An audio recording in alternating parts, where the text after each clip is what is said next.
Hi. இந்த வண்டி பார்த்தீங்கன்னா டாமினார் 400 வேற யார் வண்டியும் இல்லை, இது என்னோட வண்டி தான். இதில் வந்து பார்த்தீங்கன்னா ஒரு வாரத்துக்கு முன்னாடி பேட்டரி வந்து டவுன் ஆயிருச்சு. ஸோ ஸ்டார்ட் பண்ணும்போது டிக் டிக்னு சவுண்ட் வந்துச்சு.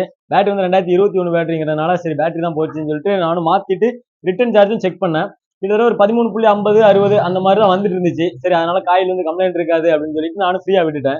அதுக்கப்புறம் இன்னைக்கு பார்த்தீங்கன்னா காலையிலேயே சரி அவசர அவசரமாக கடைக்கு கிளம்பி வந்துட்டு இருக்கும் பார்த்தீங்கன்னா வர வழியில வண்டி ஆஃப் ஆகி நின்றுச்சு. என்னடா அப்படின்னு சொல்லி நம்ம செக் பண்ணி பார்த்தோம்னா மேக்னட் காயில் வந்து சுத்தமாக கருகிருச்சு. இங்க பாத்தீங்கன்னா தெரியும் இதுல எந்த அளவுக்கு கருகி போயிருக்குதுன்ட்டு. இதே புதுசு பாத்தீங்கன்னா கிட்டத்தட்ட இந்த மாதிரி வரும். இதை நீங்க பாத்திருப்பீங்க. சோ இது எதுக்காக இந்த வீடியோ அப்படின்னு கேட்டீங்கன்னா, இந்த மாதிரி காயில் போயிருச்சு அப்படின்னா உங்களுக்கு வந்து ரிட்டர்ன் சார்ஜ் ஆகாது, அந்த பிரச்சனை வரும். நான் அன்னைக்கு செக் பண்ணும்போது பாத்தீங்கன்னா 13.60 வரைக்கும் வந்ததுனால நான் வந்து ஒரு கேர்லெஸ்ல விட்டுட்டேன். பட் ஆனா நீங்க ஐடிலிங்ல இந்த வண்டிக்கு ஐடிலிங் ஸ்பீட்ல ஓடும் போதே வந்து பாத்தீங்கன்னா ஒரு 14.30 14.20 வரைக்கும் வரும். ஸோ அந்த மாதிரி வராம இந்த மாதிரி கம்மியான ரிட்டர்ன் சார்ஜ் காமிச்சது அப்படின்னா நீங்க கம்பல்சரி இந்த காயில செக் பண்ணிக்கோங்க. ஏன்னா இது வீக் ஆகிறதுனால தான் அந்த மாதிரி பிரச்சனை வரும். இப்போ நான் லோக்கல்ல இருக்கிறதுனால பிரச்சனை இல்லை, டக்குன்னு வந்து நானும் மெக்கானிக்கா உடனே செக் பண்ணி ரெடி பண்ணிட்டேன். இதே லாங்ல போறதா இருந்துச்சு அப்படின்னா, அதாவது நீங்க வந்து லாங் போற மாதிரி இருந்தீங்க அப்படின்னா இந்த மாதிரி போய் இடையில போய் மாட்டிக்க கூடாது அப்படிங்கறதுக்காக தான் இந்த வீடியோ. ஸோ அதனால பார்த்து கவனிச்சுக்கோங்க. இது வந்து என்னோட மிஸ்டேக், அந்த மாதிரி நீங்களும் மிஸ்டேக் பண்ணிடாதீங்க. அதுக்காக தான் இந்த வீடியோ யூஸ்ஃபுல்லா இருந்திருக்கும் நினைக்கிறேன். Stay tuned guys. பை.